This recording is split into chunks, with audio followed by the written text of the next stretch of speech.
आज जिस विषय पर हम चर्चा करेंगे वह विषय है रघुवीर सहाय की कविता का वैचारिक आधार। मित्रों, इस विषय पर सबसे पहले रघुवीर सहाय के समय या उनके परिदृश्य पर बातचीत करेंगे कि कैसे उनकी कविता जिस परिवेश में वह थे वह परिवेश कैसा था जो कविता रूपायित होती है उनकी। रघुवीर सहाय प्रगतिशील चेतना के महत्वपूर्ण कवि माने जाते हैं। वैसे रघुवीर सहाय को प्रयोगवादी कवि, नई कविता का और समकालीन कविता का भी कवि कहा जाता है, लेकिन उनकी चेतना में प्रगतिशीलता शुरू से अंत तक है। रघुवीर सहाय की कविता को पढ़ने से पहले, उसके वैचारिक आधार को समझने से पहले उस युग के काव्य परिदृश्य को समझना बहुत ज़रूरी है। रघुवीर सहाय स्वयं महत्वपूर्ण कवि, संपादक और विचारक थे। रघुवीर सहाय की कविताई को समझने के लिए हम जानते हैं कि रघुवीर सहाय का जो प्रथम सोपान है कविता का, वह छायावाद के रोमांच से थोड़ा प्रभावित है और नई कविता के साथ जुड़ता है। रघुवीर सहाय आज़ादी के बाद अपना लेखन शुरू करते हैं और 1947 से 45-46 के आसपास से लेखन उनका शुरू होता है और लगभग 45 वर्षों तक वह लेखन चलता है। तो इस तरह से रघुवीर सहाय आज़ादी के बाद के कविता लेखन के एक महत्वपूर्ण हस्ताक्षर हैं। उनकी कविता आज़ाद भारत का एक प्रामाणिक दस्तावेज है। रघुवीर सहाय की कविता का जो आरंभिक दौर है वह रोमानी स्वर के साथ उभरता है। दूसरे सप्तक के कवि के रूप में वह अज्ञेय के संपादकत्व में अपनी कविताई शुरू करते हैं। उसके बाद सीढ़ियों पर धूप में उनका जो संग्रह है उसमें उन्होंने विशेष रूप से जिस तरह से कविताएं लिखी हैं वह रोमांच से भरी हुई कविताएं हैं। उसमें भावावेग भी है, आशा और आकांक्षा भी है। जैसा कि हम सब जानते हैं कि आज़ादी के बाद के दौर में जो कवि पैदा हुए, जो कविताई उन्होंने की, उसमें आज़ादी का जो मोह है उनका, जिसमें आशा भी है, आकांक्षा भी है और तमाम तरह के स्वप्न वह देख रहे थे। तो जाहिर सी बात है रघुवीर सहाय भी वो स्वप्न देख रहे थे।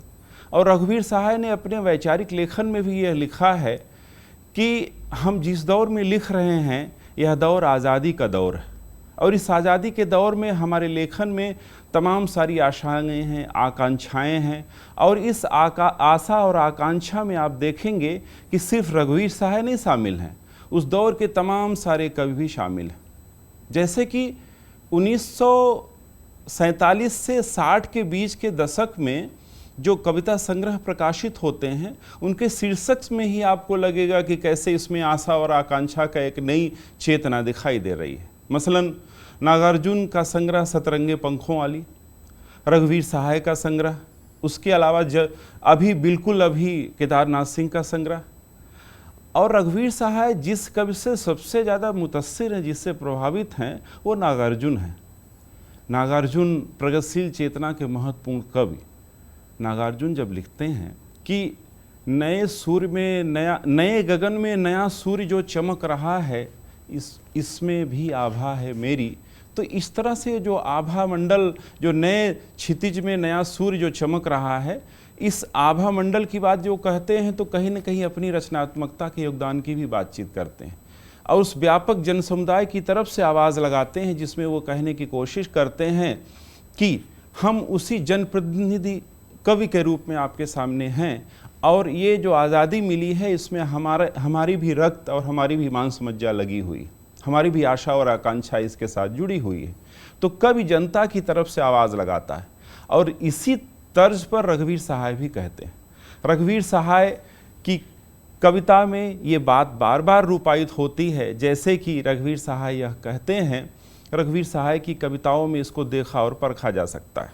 रघुवीर सहाय की कविता है कि सारे संसार में फैल जाएगा एक दिन मेरा संसार, सभी मुझे करेंगे दो चार को छोड़कर कभी न कभी प्यार। आप देखें कि रघुवीर सहाय की कविता में छायावाद के बाद का जो संसार है कविता का, जो छायावाद का रोमान है, वह उनकी कविता में कैसे पैवस्त होकर आगे विकसित होता है। और कहीं न कहीं छायावादी रोमान और रघुवीर सहाय की कविता के रोमान में अंतर भी है। छायावाद में उच्छ्वास ज़्यादा है, रोमानियत का स्वर ज़्यादा है, जबकि रघुवीर सहाय की कविता में रोमानियत का अंदाज होते हुए भी उसमें जनपक्षधरता है। और उस जनपक्षधरता के मायने वो अपनी तरह से कविता में रूपायित करते हैं। इस संदर्भ में अगर आप देखें तो वो कविता को विकसित करते हुए आगे बढ़ते हैं और नई कविता में जिस सामान्य मनुष्य की बात की जा रही थी, जिस साधारण मनुष्य की बात सब कर रहे थे, जिसमें लक्ष्मीकांत वर्मा जैसे कवि और आलोचक जिसमें लघु मानव की प्रतिष्ठा की बात कर रहे थे, विजय देव नारायण शाही जिसमें सहज मानव की बात कर रहे थे, उसी दौर की उस कविताई में रघुवीर सहाय साधारण मनुष्य के प्रतिष्ठा की बात कर रहे हैं और उस साधारण मनुष्य के आशा आकांक्षा के, उसके स्वप्नों की बातचीत वह करते हैं। और वो बार बार ये कहते हैं कि हमें जीवन से बहुत कुछ चाहिए, हमें तो आधा अधूरा नहीं चाहिए, सारा का सारा हम लेंगे। और सारा का सारा इसलिए वो कहते हैं कि जो आज़ादी मिली है उस आज़ादी में हमारे जो स्वप्न जुड़े हैं, इसलिए हमें जीवन का पूरा आवेग के साथ हम उसे लेना और परखना और संजोना चाहते हैं। रघुवीर सहाय की कविताओं में बार बार ये चीज़ उभर कर आती है और रघुवीर सहाय के कविता के वैचारिक आधार को समझने के लिए उस दौर के आज़ाद भारत के परिदृश्य को समझना बहुत ज़रूरी है। रघुवीर सहाय जिस दौर में अपनी कविता शुरू करते हैं वह दौर आज़ादी का दौर है और आज़ादी हमें मिली तो, लेकिन खंडित आज़ादी मिली। हम सब जानते हैं कि आज़ादी के बाद जो खंडित भारत हमारे सामने रूपायित हुआ, जिसमें सांप्रदायिक दंगे हुए, भारत का विभाजन हुआ, व्यापक नरसंहार हुआ और इसका असर उस समय की कविता पर दिखाई देता है। जाहिर सी बात है रघुवीर सहाय भी उसी युग के कवि हैं, इसलिए उनकी कविता में भी वो जनता की वो त्रासदी दिखाई पड़ती है और उस दौर में, लेकिन उस त्रासदी के बीच में एक नई आकांक्षा और आशा का स्वप्न भी वह देखते हैं और स्वप्न भरे इस आशा आकांक्षा के साथ अपनी कविताओं का लेखन वह शुरू करते हैं। आज़ादी के बाद लगभग 10 वर्षों तक यह आशा आकांक्षा का स्वप्न नेहरू के साथ जुड़ता है। नेहरू की जो राजनीतिक चेतना है, जो नेहरू का स्वप्न है, उस स्वप्न के साथ ये सारे के सारे रचनात्मक रूप से कवि जुड़ते भी हैं, लेकिन जल्द ही यह स्वप्न मोहभंग में तब्दील हो जाता है। आप देखें कि रघुवीर सहाय के लेखन का जो उत्तरवर्ती दौर है, जो बाद का दौर है, जिसमें हंसो हंसो जल्दी हंसो और इसके साथ साथ आत्महत्या के विरुद्ध जैसे संग्रह उनके प्रकाशित होते हैं और यह प्रकाशन जो होता है इस दौर की कविताई में मोहभंग दिखाई देगा आपको। लोकतंत्री व्यवस्था और संसदीय व्यवस्था जो छिन्न भिन्न हो गई है उसकी समीक्षा वो करते हैं और कहा जा सकता है कि रघुवीर सहाय के लेखन का यह दौर, या शुरू से ही आप देख सकते हैं कि 1947 से 60 के बीच भी वो जो लिख रहे थे उसमें रोमान ज़रूर था, लेकिन उस रोमान के साथ आज़ादी का जो स्वप्न था, आज़ादी की जो संकल्पना थी, उसकी समीक्षा भी वो करते हैं। और यहाँ 1960 के बाद जो उनका लेखन होता है उसमें तो ये बातें और मुखरता के साथ दिखाई देने लगती। वो संसद की प्रणाली, लोकतांत्रिक व्यवस्था के छिन्न भिन्न होने की आलोचनात्मक समीक्षा करते हैं, प्रश्न खड़ा करते हैं, नेहरूवियन मॉडल पर प्रश्न खड़ा करते हैं। वो आज़ादी के का वह स्वप्न जो आम जनता ने देखा था वह कैसे भंग होता है, वह उन स्वप्न के भंग होने की ताकीद अपनी कविता में करते हैं। और आप समझ सकते हैं कि आज़ादी के बाद का वह भारत, जिसके बारे में तमाम विचारकों और चिंतकों ने भी लिखा है कि भारत आज़ाद तो हुआ, लेकिन औपनिवेशिक व्यवस्था का जो दंश है वह अब भी उसको किस तरह से घेरे हुए है। और आज़ादी के बाद के भारत का जो निर्माण हुआ उसमें तमाम तरह की आर्थिक लूट, आर्थिक विषमताएं, बेरोजगारी और गरीबी का तांडव किस तरह से दिखाई देता है। इसी परिप्रेक्ष्य में हम बातचीत करें तो के दामोदरन, भारतीय चिंतन परंपरा नामक उनकी महत्वपूर्ण पुस्तक है, उसमें आज़ाद भारत के इस औपनिवेशिक व्यवस्था के बारे में उन्होंने लिखा है कि भारत आज़ाद तो हुआ, लेकिन ब्रिटिश आर्थिक लूट का दंश अभी भी झेल रही थी जनता। औपनिवेशिक चेतना का रूप अभी भी दिखाई पड़ रहा था और इस बीच में भारत की अर्थव्यवस्था जो विकसित होनी चाहिए वह उस तरह से विकसित नहीं हो रही थी। साम्राज्यवाद का रूप नए तरीके से लोगों के बीच दिखाई पड़ रहा था और जनता उससे पिस रही थी। ऐसे में जो भारत के विकास का जो पैमाना जो विकसित होना चाहिए वह कैसे अधोगति की तरफ जा रहा था। के दामोदरन के साथ साथ तमाम सारे चिंतक विचारकों ने भी इस पर लिखा है और कहीं न कहीं ये जो विचारधारा है, जो वैचारिक आयाम है, इसी को कविता में पिरोने का काम करते हैं मुक्तिबोध के साथ साथ रघुवीर सहाय। आप जानते हैं कि रघुवीर सहाय के सगोतिया कवियों में एक तरफ नागार्जुन की परंपरा में वो आते हैं और उनके समकक्षी कवियों मुक्तिबोध का नाम हम ले सकते हैं। मुक्तिबोध के यहाँ भी मोहभंग है, लेकिन बड़े सृजनात्मक तरीके से उस मोहभंग को अपनी कविता में रूपायित करते हैं। नेहरू युग का मोहभंग उनकी कविता के शीर्षक से ही पता चलता है, चांद का मुंह टेढ़ा है, 1964 में वो प्रकाशित होता है। लगभग उसी दौर की ये सब कविताएं हैं जो रघुवीर सहाय लिख रहे हैं। इसमें जो मोहभंग की स्थिति है, जो एक नया भारत है जिसमें पिसती हुई जनता, संघर्षशील जनता के बारे में वो लिखते हैं। साथ साथ प्रश्न करते हैं सत्ताधारियों से, राजनेताओं से, उस पूरे लोकतांत्रिक व्यवस्था के ठेकेदारों से कि ये जो भारत है इसमें जो राजनीति है, जो व्यवस्था है, वह आम जनता तक वह क्यों नहीं पहुंच पा रही है। ये सारे के सारे प्रश्न के साथ रघुवीर सहाय भी अपनी कविता में इन चीज़ों को लिखते हैं और बहुत तरजीह के साथ उसको व्यक्त करने की कोशिश करते हैं। रघुवीर सहाय का संग्रह है आत्महत्या के विरुद्ध।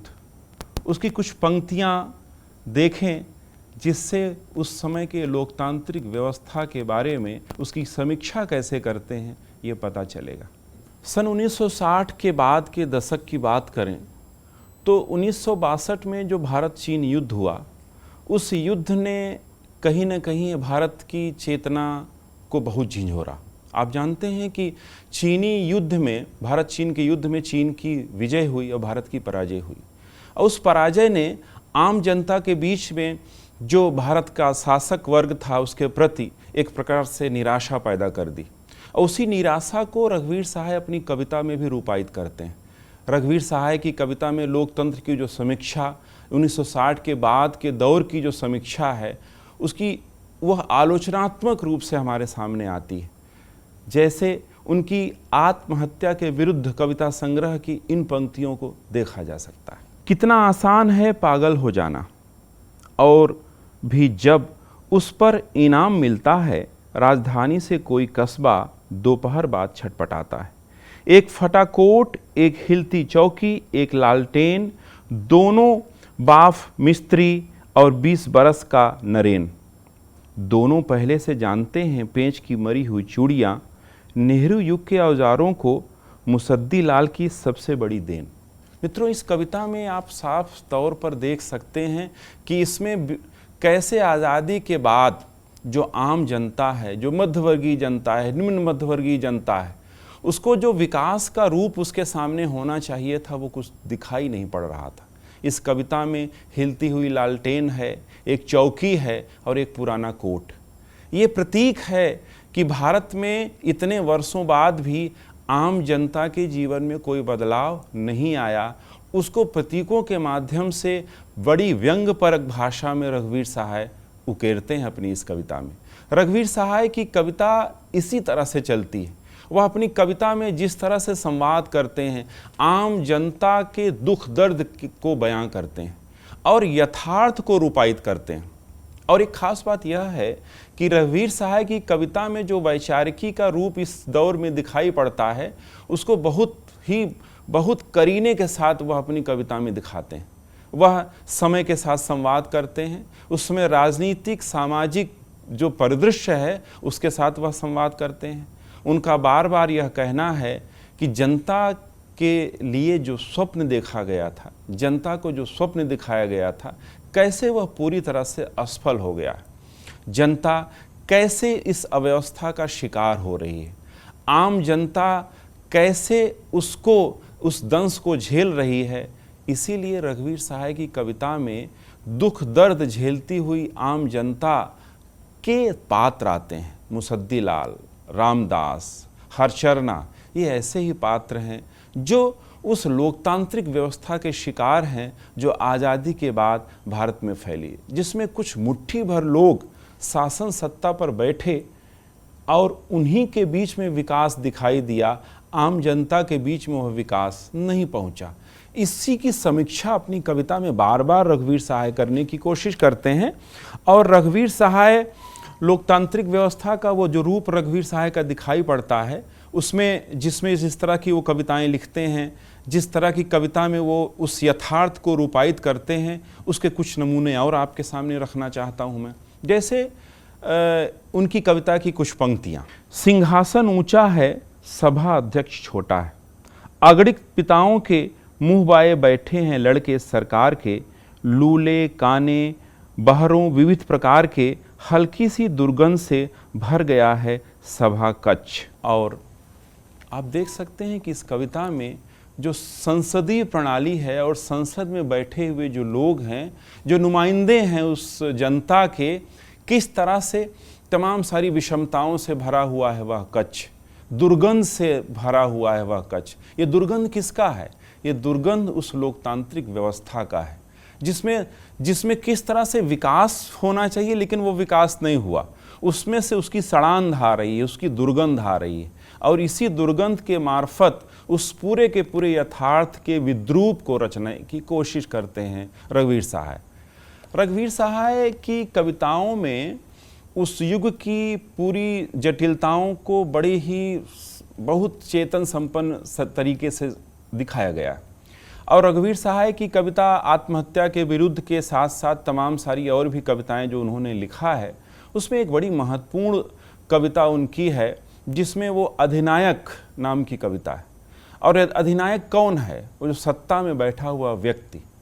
उस अधिनायक की बातचीत करते हुए बार बार उस व्यवस्था पर वह व्यंग तंज कसते हैं और ये कहने की कोशिश करते हैं कि जनगण मन अधिनायक जय है, भारत भाग्य विधाता है, और फटा सुथन्ना पहने जिसका गुण हर चरना गाता है। ये जो हर चरना है, वो जो गुण गा रहा है, उसके संदर्भ की ये बातचीत जब वो करते हैं तो उस पूरी की पूरी व्यवस्था पर व्यंग कर रहे हैं। वो व्यंग कर रहे हैं कि आम जनता या वो भूखी लाचार जनता का नुमाइंदा वो हरचरना है, वह प्रतिनिधित्व करता है और उसका जनगणमन नहीं हो पाया है। और वह जिसका गान कर रहा है, जिसका बाजा बजा रहा है, जिसके लिए गा रहा है, वह उसकी मजबूरी है। क्यों? क्योंकि ऐसी व्यवस्था बना दी गई है उस लोकतांत्रिक चेतना के साथ, उस लोकतंत्र में ऐसी व्यवस्था बना दी गई है कि जिसमें जनता सिर्फ वोट तो कर सकती है लेकिन अपने हक का मांग नहीं कर सकती। ये इस कविता में आप बखूबी इसको देख और परख सकते हैं। इसी तरह से उनकी एक और कविता है, लड़की बड़ी हो रही है, शीर्षक है कविता का। वह बड़ी होगी, डरी और दुबली होगी, और मैं न होऊंगा, वे किताबें वे उम्मीदें न होंगी जो उसके बचपन में थीं। कविता न होगी, साहस न होगा, एक और ही युग होगा जिसमें ताकत ही ताकत होगी और चीख न होगी। इस कविता में साफ देखा जा सकता है कि एक पिता की तरह कैसे स्वप्न देखता है एक व्यक्ति अपनी लड़की। वो लड़की क्या है? आज़ादी की लड़की है, वो आज़ादी की बेटी है, आज़ाद भारत की बेटी है जिसने बहुत सारे स्वप्न देखे थे और एक पिता उसके स्वप्न को मरते हुए देखता है। इसमें बार बार वह कहता है कि किस तरह से उसने जो स्वप्न देखे थे वो कैसे ख़त्म हो रहे हैं उसके, और उस पिता असहाय अवस्था में उन स्वप्नों को मरते हुए देखता है। और बाद में इस कविता में जब कवि कहता है कि सब कुछ होगा लेकिन प्रतिरोध की कोई आवाज़ कहीं से सुनाई नहीं पड़ेगी, इसीलिए चारों तरफ विषमताएं तो हैं लेकिन चीख कहीं नहीं है। और कवि जब यह कहता है तो ये कहने की कोशिश करता है कि चीख होनी चाहिए, प्रतिरोध होना चाहिए। बिना प्रतिरोध के सत्ता में कोई परिवर्तन नहीं होने वाला है, इस व्यवस्था में, इस संसदीय प्रणाली में कोई परिवर्तन नहीं होने वाला है। रघुवीर सहाय की यही सबसे बड़ी खूबी है। और रघुवीर सहाय की कविता में उस दौर के तमाम सारी कविता के परिदृश्य पर अगर आप नज़र डालें तो एक खास बात नज़र आती है।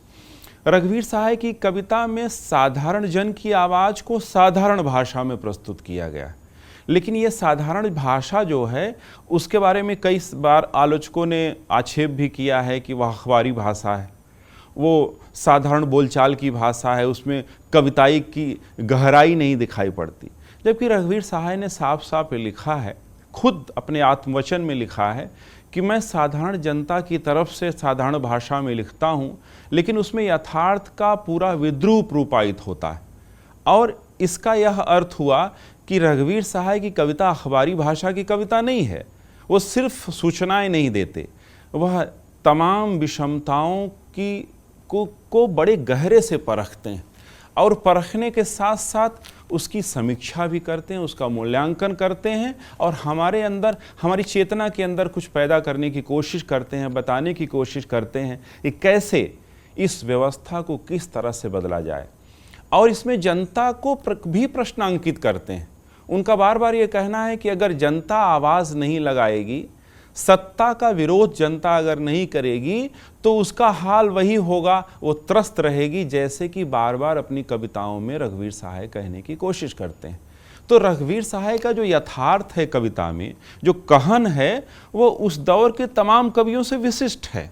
विशिष्ट इसलिए है कि जब राष्ट्र की बात आती है, राष्ट्र के अधिनायकत्व की बात आती है, राष्ट्रवाद की बात आती है, तो रघुवीर सहाय स्पष्ट तौर पे कहते हैं कि कैसा राष्ट्रवाद, कैसा राष्ट्र, यह राष्ट्र जो सिर्फ मुट्ठी भर लोगों के लिए है, जो सत्ता में बैठे हुए हैं, जो उद्योग और व्यापार की बातचीत कर रहे हैं, लेकिन वह जनता तक वह उद्योग और व्यापार की चीज़ें पहुंच नहीं पा रही हैं, और कैसे विषमताएं बढ़ रही हैं।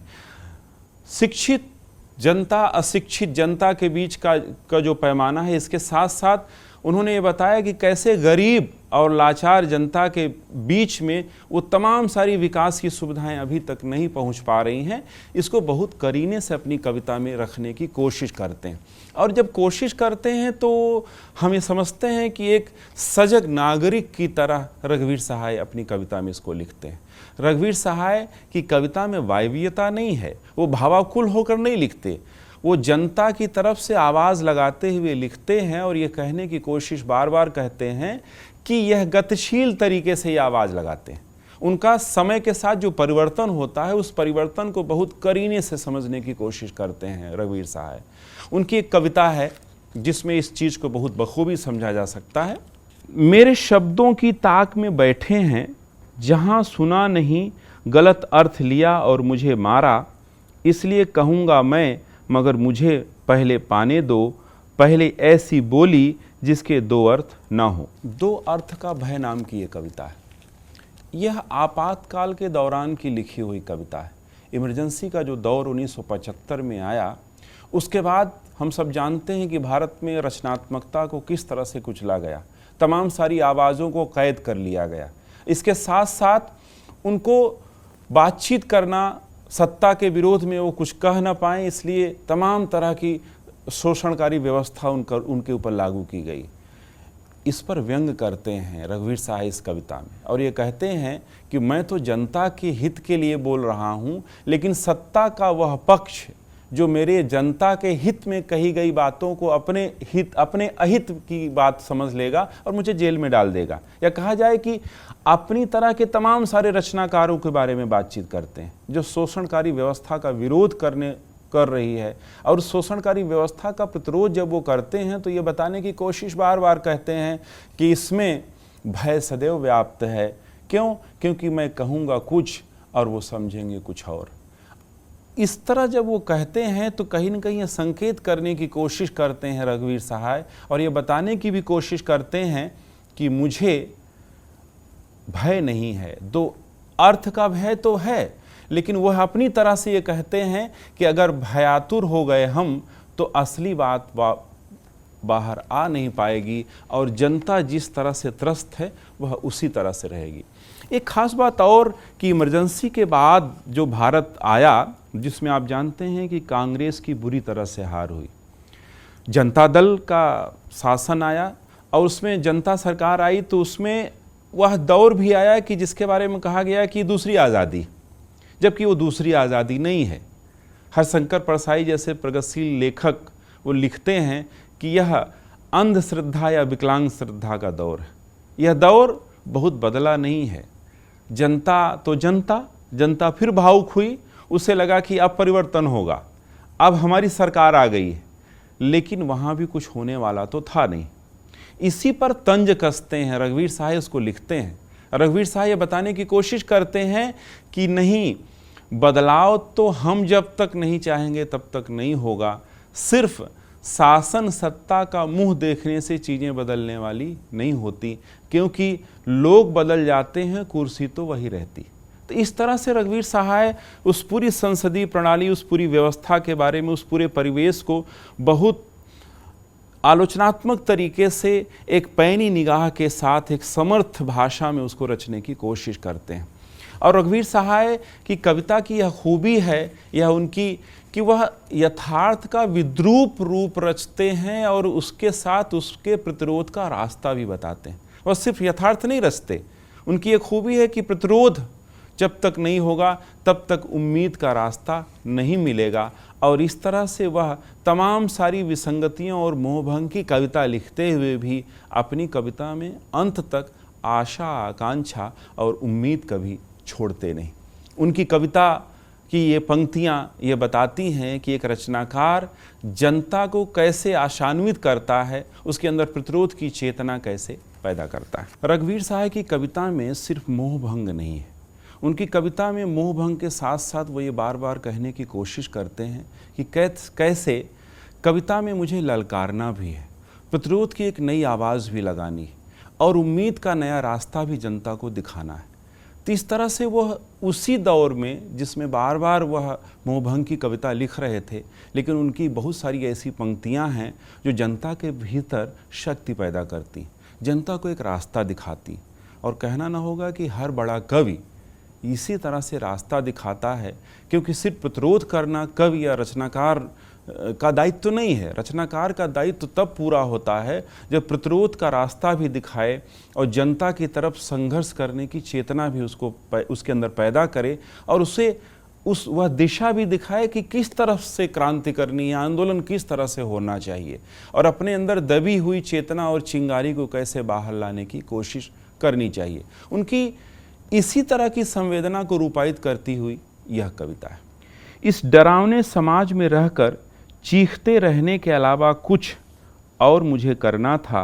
इस ठसाठस भरे कमरे में हाथ में तस्तरी लिए खड़े खड़े खाते रहने के अतिरिक्त, रिक्त तश्तरी के अतिरिक्त तोड़ना था मुझे बहुत कुछ इसी वर्ष। गाना था, गरजना था, हंसना था मुझे शायद, कहीं शायद जाना था। सालन पकाना था समेट कर आस्तीन, ललकारना था मुझे बांके को। गोद में लेकर सुलाना था अपने हाथों पीटे हुए बच्चे को।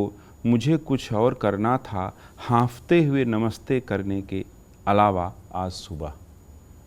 इन पंक्तियों में आप एक सामान्य नागरिक की आवाज़ को परख सकते हैं, जिसमें बार बार वह कैसे अपनी दिनचर्या में जिस तरह से वह कैसे सत्ता के साथ, लोकतांत्रिक व्यवस्था के साथ जीवनचर्या में कैसे शामिल है, लेकिन बार बार वह अपनी उपस्थिति कैसे दर्ज कराए, जीवनचर्या में तमाम सारी शोषणकारी व्यवस्था के बीच में रहते हुए कैसे उसका प्रतिरोध करे, वो कैसे ललकारे, किस तरह से प्रतिरोध का एक नया रास्ता वो अख्तियार करे, यह बार बार बताने की कोशिश अपनी कविता में करते हैं रघुवीर सहाय। और रघुवीर सहाय की कविता की यही खूबी है कि रघुवीर सहाय कैसे आज़ादी के बाद से लेकर लगभग 1990 तक कविता उनकी फैली हुई है। इसमें दशक दर दशक किस तरह से भारतीय राजनीति बदलती है, भारतीय सामाजिक व्यवस्था बदलती है, लेकिन कैसे संसदीय व्यवस्था में तमाम सारी खामियां जस की तस दिखाई देती हैं, उन्हीं खामियों को इनकी कविताएं बखूबी रचती हैं और परत दर परत उसके यथार्थ को उघाड़ती हैं रघुवीर सहाय की कविताएं। रघुवीर सहाय कैसे उस पूरी व्यवस्था के साथ जनता की तरफ से खड़े होकर जब बोलते हैं तो ये बताने की कोशिश बार बार करते हैं कि साहित्यकार का दायित्व क्या होना चाहिए। वो अपने लेखन में, अपने वैचारिक लेखन में भी इसको रचते हैं और ये कहने की कोशिश करते हैं कि ये जनता जो बार बार किस तरह से अपने शोषण के खिलाफ खड़ी नहीं हो रही, उसे खड़ा होना चाहिए। और रचनाकार और बुद्धिजीवियों के बारे में भी वे कहते हैं कि ऐसी बुद्धिजीविता और ऐसी रचनात्मकता मेरे लिए कोई मायने नहीं रखती कि जिसमें सत्ता और शोषण की तमाम सारी खामियों के बारे में वह लिख न सके, वह बात न कर सके। ऐसी साहित्यिक रचनात्मकता को वह मूल्यहीन रचनात्मकता कहते हैं। और उस मूल्यों के बारे में जब सृजनात्मकता की बात रघुवीर सहाय कहते हैं तो खुद वह करते हुए इसके साथ दिखाने की कोशिश करते हैं। मित्रों, यहाँ पर उनकी पूरी वैचारिकी को समझने के लिए एक चीज़ और समझने की ज़रूरत है कि रघुवीर सहाय आज के समय में क्यों प्रासंगिक है, क्यों उनको हम बार बार पढ़ें। कि रघुवीर सहाय के फहरिस्त में या उस परंपरा के जो कवि हैं, एक तरफ नागार्जुन एक महत्वपूर्ण कवि के रूप में आते हैं। मुझे लगता है कि नागार्जुन की परंपरा के असली वारिस हैं रघुवीर सहाय। नागार्जुन जिस तरह से अपनी कविता में सामाजिक यथार्थ का चित्रण करते हैं, उस राजनीतिक विद्रूपता पर व्यंग करते हैं, और व्यंग ही नहीं करते, उसके साथ साथ सौंदर्य का नया मेयार भी रचते हैं। उसी सौंदर्य के मेयार को विकसित करने का काम रघुवीर सहाय करते हैं। रघुवीर सहाय सिर्फ राजनीतिक लोकतांत्रिक व्यवस्था के विद्रूप का यथार्थ नहीं रचते, रघुवीर सहाय उस विद्रूपता को रचने के साथ साथ जीवन के सौंदर्य के नए मूल्य भी रचते हैं। ये बताने की कोशिश करते हैं कि जीवन में सुंदरता के अंश कहाँ हैं, किस तरह खूबसूरती कहाँ से संजोई जा सकती है। और उसके लिए ज़रूरी है कि रघुवीर सहाय जब यह कहते हैं तो उनकी कविताएं सिर्फ अपने समय की बयान नहीं हैं, उनकी कविताएं सिर्फ खबर नहीं हैं, उनकी कविताएं खबर या रचनात्मकता के तथ्यात्मक दस्तावेज नहीं हैं, उनकी कविताएं यथार्थ का सृजनात्मक दस्तावेज हैं, जिसमें जीवन की तमाम सारी विषमताओं को रचने की वह कोशिश करते हैं, लेकिन सदैव प्रतिरोध की एक सृजनात्मक आवाज़ के साथ। रघुवीर सहाय आज़ादी के बाद के भारतीय लोकतांत्रिक व्यवस्था के महत्वपूर्ण कवि हैं और अपनी कविताई के माध्यम से वह उस लोकतंत्र की सजग समीक्षा करते हैं। धन्यवाद।